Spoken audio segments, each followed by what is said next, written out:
अपंग करने की साजिश रचाई जा रही है।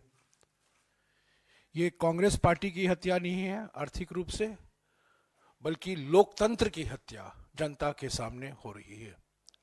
इसके बारे में और ज़्यादा जानकारी आपको हमारे महासचिव संगठन वेणुगोपाल जी और हमारे कोषाध्यक्ष अजय माखन जी देंगे। इसके बाद में सवाल लेंगे और इसके साथ साथ एक दो पन्ने का स्टेटमेंट भी है, वो आपको मिल जाएगा। वेणुगोपाल जी। Thank you, Jairam ji. Very good morning, dear friends.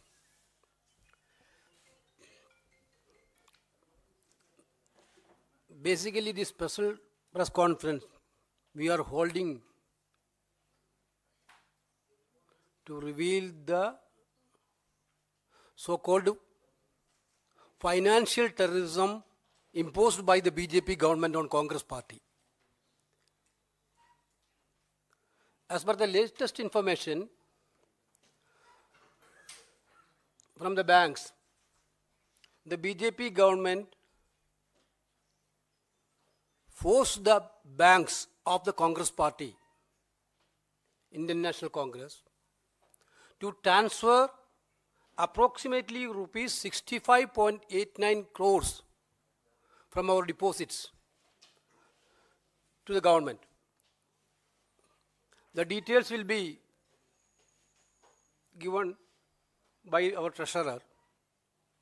Basically, this amount is from AICC and Indian Youth Congress account and NSUI. Unlike BJP, we got this money from ordinary workers of the party. Congress party, you people know that, and extensively going for a crowdfunding, and we are collected money from the poor people of this country. That money is this. Youth Congress money means basically is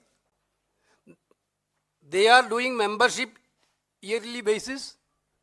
Their money is totally of membership fees of the Youth Congress worker, ordinary Youth Congress worker. What does it mean? Just before the parliament election, can you imagine that? The account of the principal opposition party, basically he's been hijacked by the BJP government. We are all law-abiding citizens. Party also like that. On film, very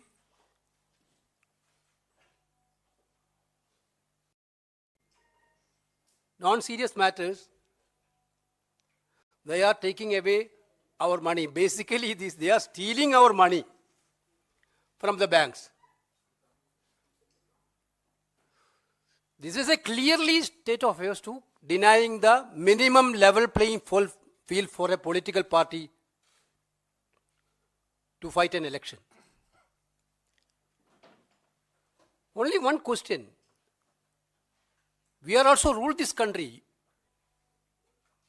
If any such instance BJP can point out that they had this type of experience by the Congress-led UPA government or Congress government, whether BJP has given any income tax as a party, this is clearly an attack on democratic principles and values. And they're trying to shut the voice of entire opposition. You people can understand this type of low-level attack never happened in this history of this country. The Congress party, BJP didn't, I don't know, they are in a false paradise. We will fight it out. We are believing, actually we are going before the tribunal. They are hearing today also. We are expecting a clear-cut verdict from them. We will take all legal actions on one side and we will go to the people of this country. because they are the masters of this country. The way in which they are denying the democratic minimum principles and democratic values in this country, then how can democracy will be survive in this country? This is clearly an example of dictatorship. Actually, BJP is dragging the largest democratic country of the world into a dictatorship Raj. We will fight it out. We are strongly condemning it. Thank you.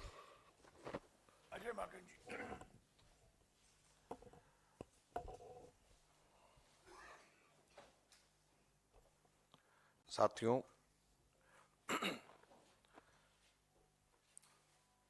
पिछले कुछ दिन पहले यहीं पे एक press वार्ता में मैंने आप लोगों को जानकारी साझा करी थी कि किस प्रकार से भारतीय जनता पार्टी की सरकार ने कांग्रेस के सभी अकाउंट्स को फ्रीज कर दिया।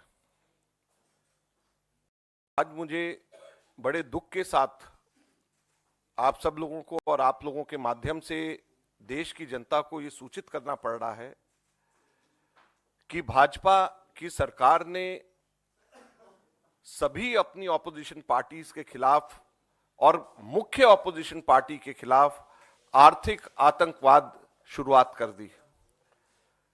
हमारे 65.88 करोड़ 65.88 करोड़ के ऊपर परसों भाजपा की सरकार, इनकम टैक्स अथॉरिटीज ने डाका डाल करके हमारे पार्टी के कार्यकर्ताओं के पैसे जो उन्होंने अपनी स्वेच्छा से हमारे को मेंबरशिप के माध्यम से, एनएसयूआई के स्टूडेंट्स ने अपनी जेब खर्ची काट करके मेंबरशिप के माध्यम से क्राउड फंडिंग जिसका 95% 100 रुपए से कम हम लोगों के पास में आया था, वो पैसा हम लोगों के बैंक अकाउंट में जो जमा था उस पे डाका डाल करके, चोरी करके वो पैसा मोदी सरकार अपने पास में लेकर के चली गई। मैं बताना चाहूंगा ये 5 अकाउंट्स हैं जिससे कि पैसे लिए गए हैं। मैंने आपको बताया था पिछली बार कि हमने इनकम टैक्स एपीलेट ट्रिब्यूनल में अर्जी लगाई है। इनकम टैक्स एपीलेट ट्रिब्यूनल में हम लोग 14 तारीख को उसी दिन चले गए थे जब हमारे बैंक्स में फ्रीज करने का नोटिस आया था, और एपीलेट ट्रिब्यूनल ने हमारे 21 तारीख को हियरिंग लगाई थी, कल दोपहर को 2:30 बजे की।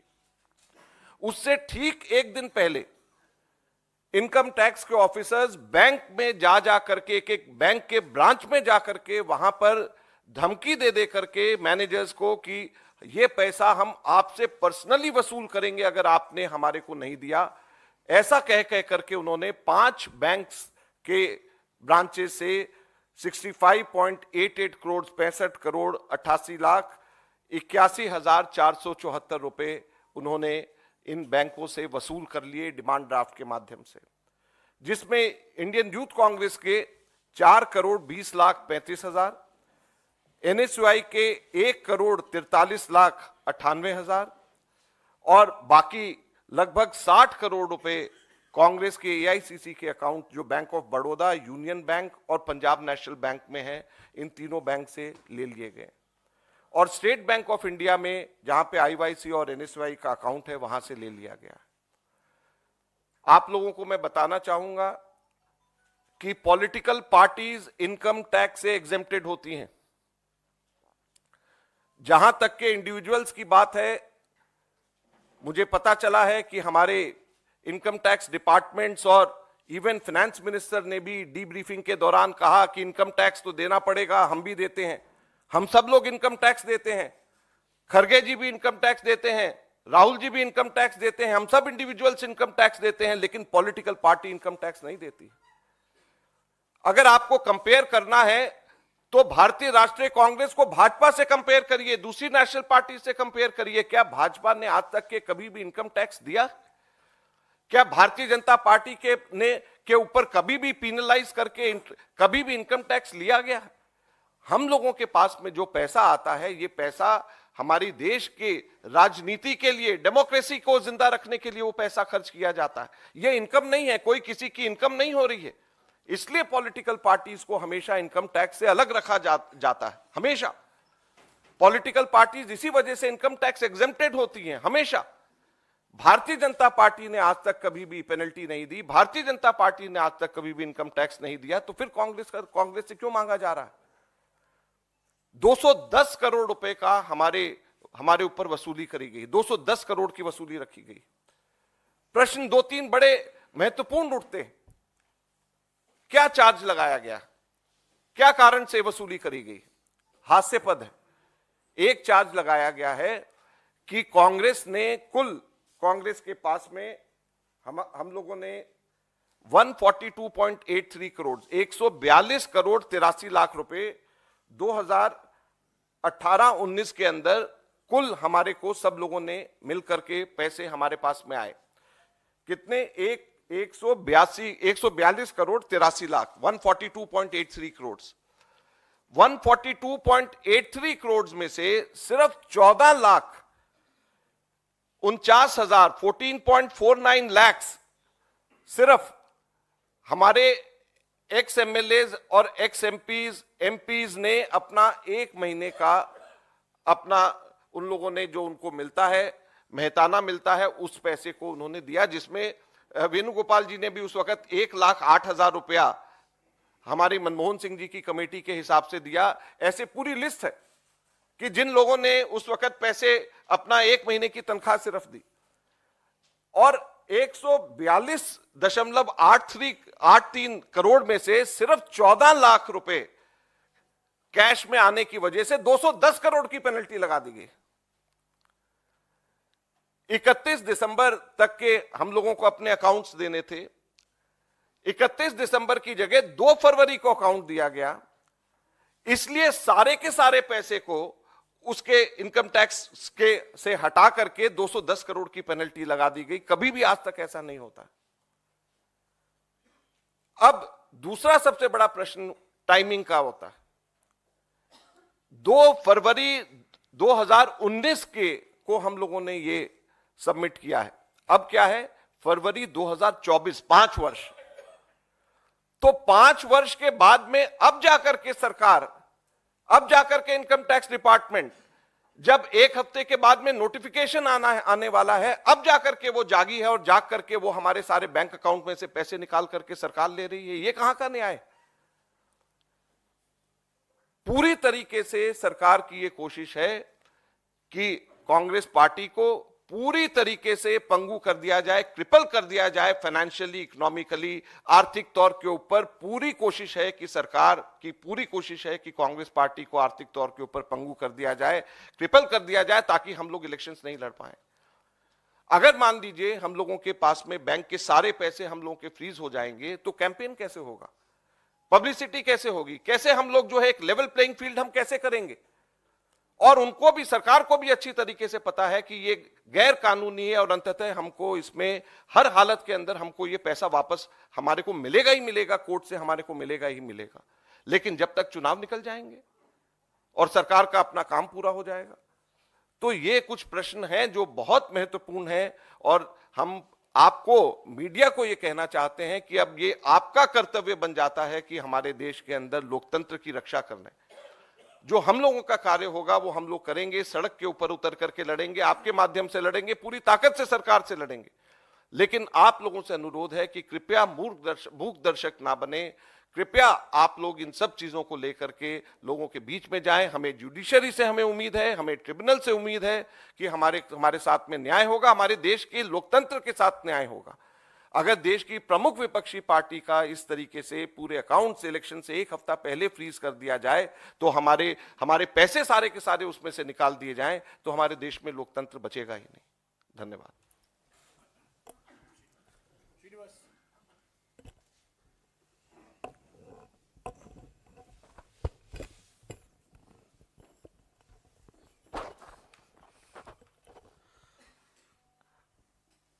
आदरणीय एआईसीसी महासचिव के सी वेणुगोपाल जी ने भी विस्तार से सारे बात रखे।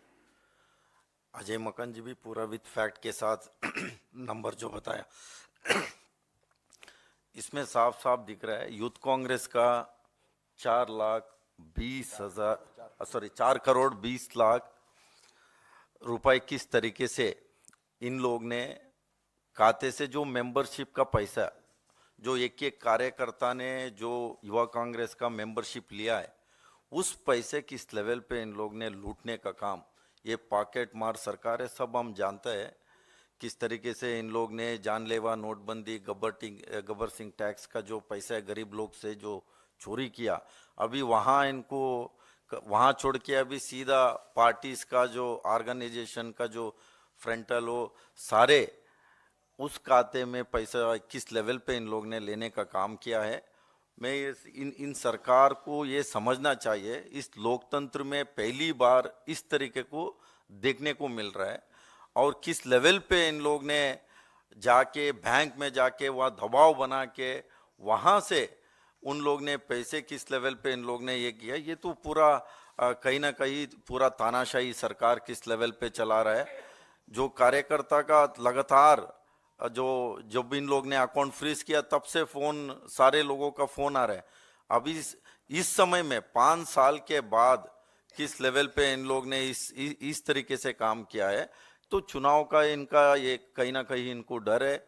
इसका समय भी देखे तो इनका जो तानाशाही जो इन लोग ने जो किया है, इसको लेके पूरा जो हम लोग ने पूरा देश का जनता भी इसको सवाल पूछेगा और जवाब भी सरकार को भी देना चाहिए। आप लोग भी इसको बड़ी लेवल पे ये सरकार किस तरीके का जो तानाशाही जो नीति कर रहा है उसको लेके सरकार को भी सवाल आपके तरफ से भी बड़ी लेवल पे उठना चाहिए। साथियों, मैं एक दो और बात जो अभी अभी वेणुगोपाल जी और माखन जी ने कहा है उसको थोड़ा विस्तार से कहूँगा कि आपको याद होगा कि उत्तर प्रदेश के विधानसभा चुनाव के ठीक 1.5 महीने पहले नोटबंदी की घोषणा की गई थी। ये नोटबंदी का संदर्भ क्या था?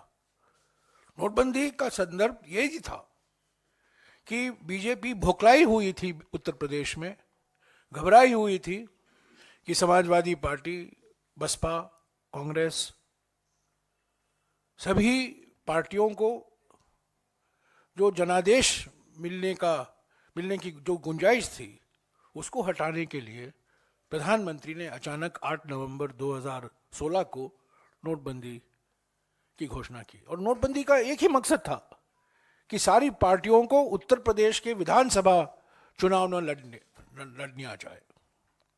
और ऐसे ही 2024 के लोकसभा चुनाव के पहले प्रमुख विपक्ष पार्टी के खिलाफ ये कर आतंकवादी हमला हुआ है। इसका एक ही मकसद है, आर्थिक रूप से कांग्रेस पार्टी को अपंग बनाना, ताकि हम चुनाव नहीं लड़ पाए। आपने कल पढ़ा होगा कि मोदी सरकार ने 30 निजी कंपनियों के खिलाफ ईडी और इनकम टैक्स छोड़ा, और ये कंपनियां जिनके खिलाफ ये जांच हो रही थी, इन्होंने तब उचित समझा कि हम चंदा दें बीजेपी पार्टी को, और बीजेपी पार्टी ने 330 करोड़ रुपया कमाया चंदा के रूप में इन 30 कंपनियों से। ईडी और सीबीआई और इनकम टैक्स छोड़ो कंपनियों के पीछे, धमकी दो और चंदा वसूल करो। ये एक दूसरा तरीका है। पहला तरीका कांग्रेस पार्टी को अपंग बनाओ, प्रमुख विपक्ष पार्टी को अपंग बनाओ, और दूसरा तरीका है निजी कंपनियों के पीछे ईडी छोड़ो, इनकम टैक्स छोड़ो, सीबीआई छोड़ो, और वो अपने आप पटरी पर आ जाएंगे। ये 30 कंपनियों ने 335 करोड़ रुपया चंदा दिया है पिछले 2-3 सालों में, और ये इलेक्शन कमीशन के वेबसाइट पर है, कंपनियों के नाम है। ये इलेक्टोरल बॉन्ड नहीं है, ये कंपनियों के नाम भी हैं। इसके बारे में हम अलग से बात करेंगे कल, पर आज हम यही कहना चाहते थे कि हमारे लोकतंत्र के आज के प्रमुख विपक्ष पार्टी के खिलाफ जो कर आतंकवादी हमले हो रहे हैं, ये हम न्यायालय के दरवाजे खटखटाएंगे। टैक्स ट्राइब्यूनल में आज हमारी सुनवाई हो रही है, जनता के बीच में जाएंगे। पर यह बिल्कुल साफ है कि भारतीय जनता पार्टी भारत जोड़ो न्याय यात्रा से भोखलाई हुई है, घबराई हुई है, बेरोजगारी से घबराई हुई है, किसान आंदोलन से घबराई हुई है। और इसलिए आज आप देख रहे हैं कांग्रेस पार्टी के खिलाफ उत्पीड़न की राजनीति, प्रतिशोध की राजनीति का एक और मिसाल। अगर अभी आपके कुछ सवाल है तो वेणुगोपाल जी और अजय माकन जी उसका जवाब देंगे। हाँ जी, हाँ मौसमी।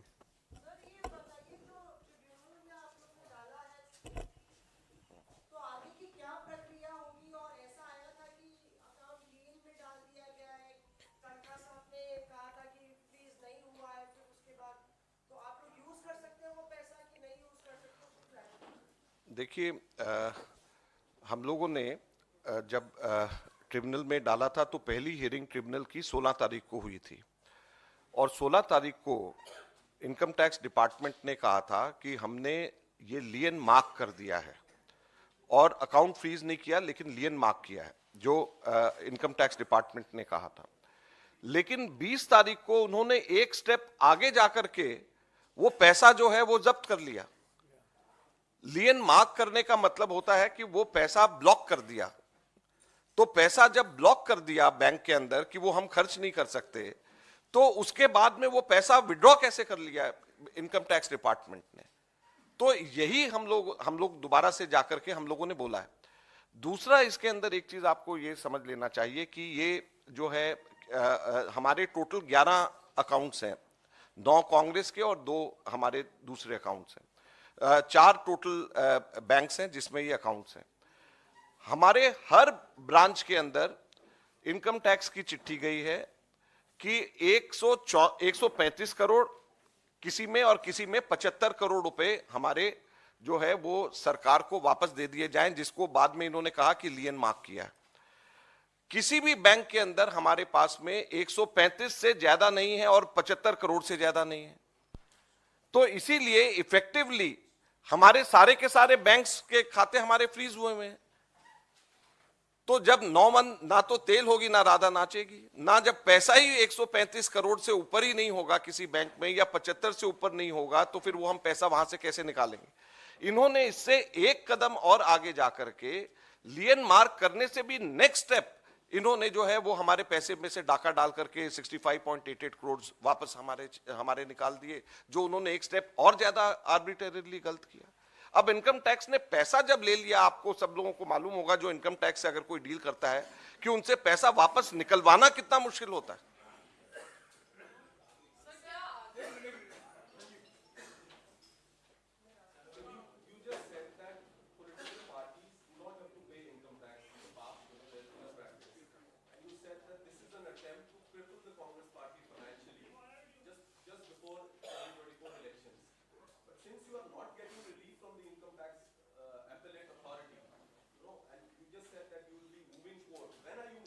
No,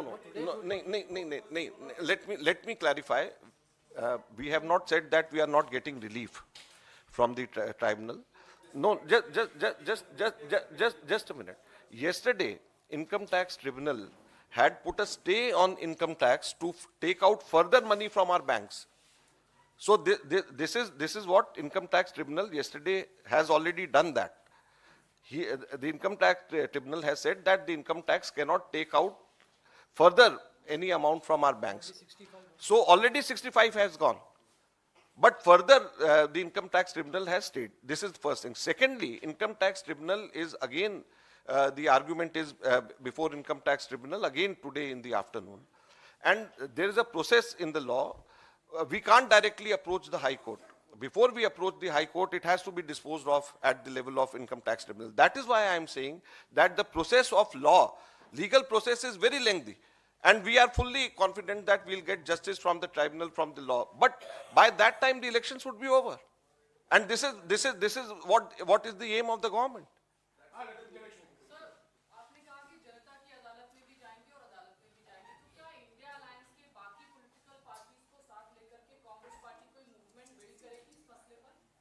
This is not only for Congress party. The government is targeting entire opposition parties in different ways. Certainly, we will take it up in a united manner. Venugopal जी, आपने कहा कि आप जनता के बीच भी जाएंगे। क्या कांग्रेस पार्टी कोई ऐसा एजिटेशन और इनिशिएटिव प्लान कर रही है बिल्कुल, बिल्कुल। आप जनता के बीच कटोरा लेके जाए कि भाई हमारे सारे फंड सीज हो गए हैं और अब जनता के पैसे से ही और जनता जो दान देगी उसी से चुनाव लड़ पाएंगे? No, no, no, no, no, no, no, no, no, no, no, no, no, no, no, no. We, एक मिनट जयेंद्र, एक मिनट आऊंगा।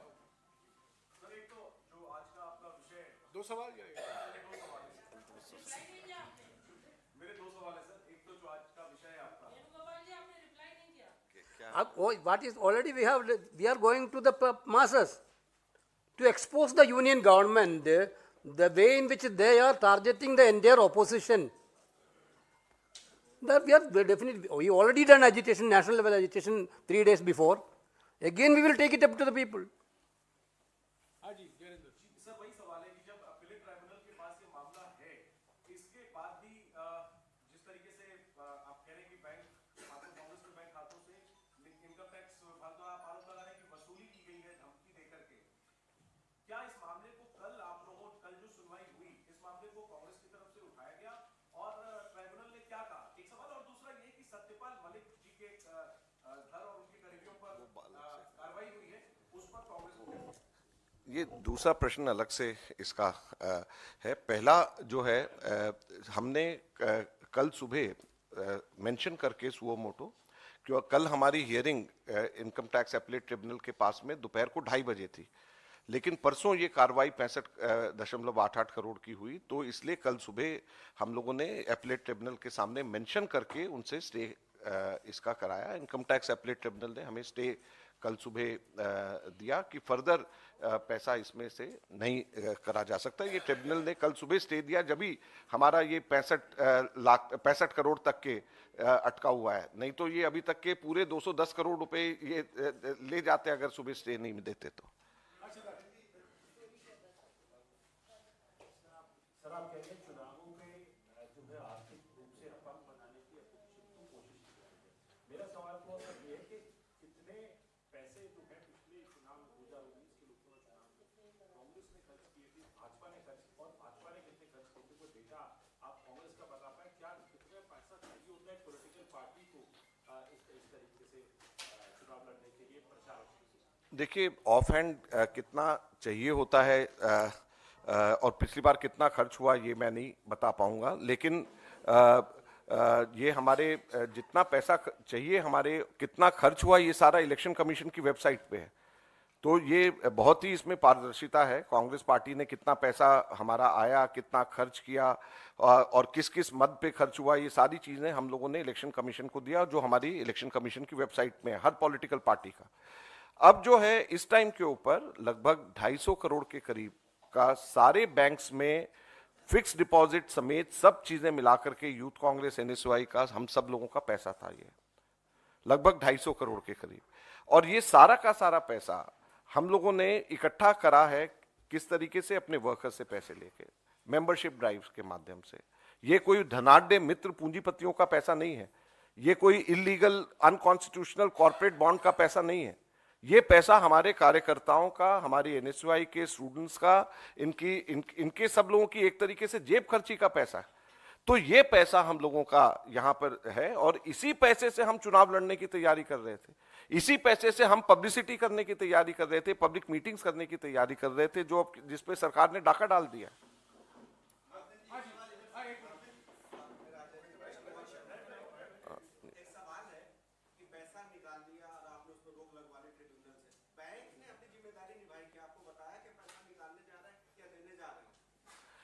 बैंक को as per law income tax जो है ऑफिसर्स आकर के उनको धमका करके, डरा करके उनसे पैसे उन्होंने निकाला। बैंक्स को बताने की कोई ऑब्लिगेशन नहीं है हमारे को।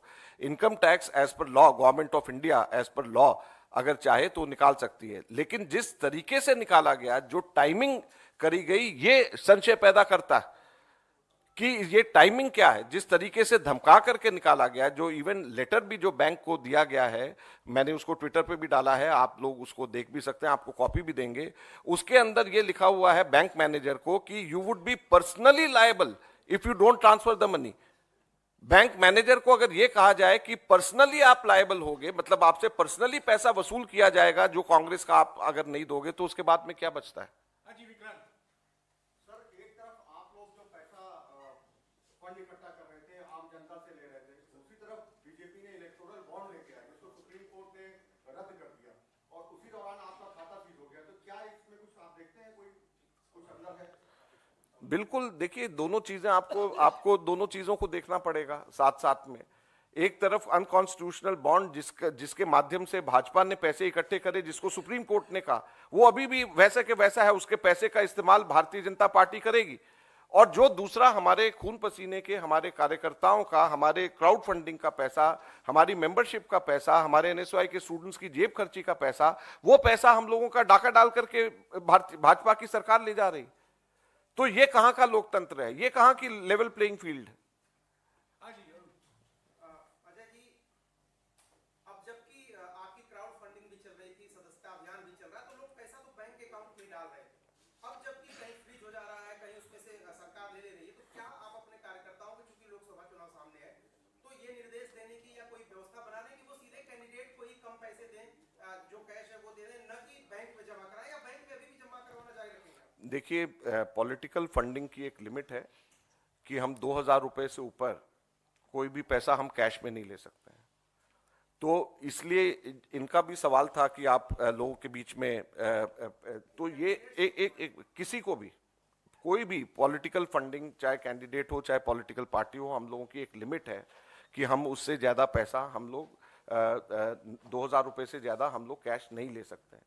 तो आप सोच सकते हैं कि जहां पर इतने पैसे हमारे जो है लगभग 200-250 करोड़ रुपए सीधे एक झटके में सरकार ले जाएगी, तो इसका मतलब यह है कि हम पहले तो सरकार को कमाने के लिए पैसा इकट्ठा करें, और उसके बाद में कांग्रेस पार्टी जो है चुनाव लड़ने के लिए और देश में लोकतंत्र स्थापित करने के लिए जो है पैसा इकट्ठा करे। तो ये कैसा लोकतंत्र है? You know, the day you went public, the freezing of the accounts and, you know, the income tax notice that came, the government's argument was that there are many other accounts of the Congress party. And this is because you have prima facie not submitted your accounts on time, and that is by law they have said. That's point number one. Point number two, what stopped you after you got relief to withdraw the money? You were legally advised to take out the money and put it in another account. No. First, answer the first and then the second. No. Let me answer the second question first. As I have said in Hindi, perhaps you have just come. Acha, okay.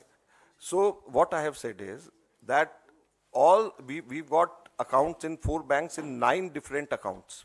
4 banks and 9 different accounts. And every bank has got a notice from the income tax department that you have to stop 135 crores or 75 crores. Every bank has got. In no bank account, no individual bank account, we got more than 135 or more than 75 crores.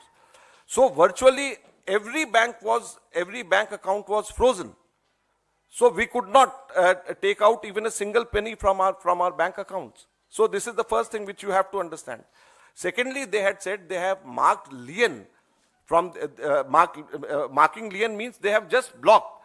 So once they have just blocked and they have said this before the Income Tax Appellate Tribunal, then what right do they have to take out money from these banks?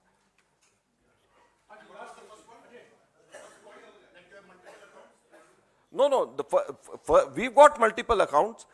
I've explained also. I've said that we submitted our accounts just 31 days after the deadline. Does this mean that they should freeze all our accounts because of this reason?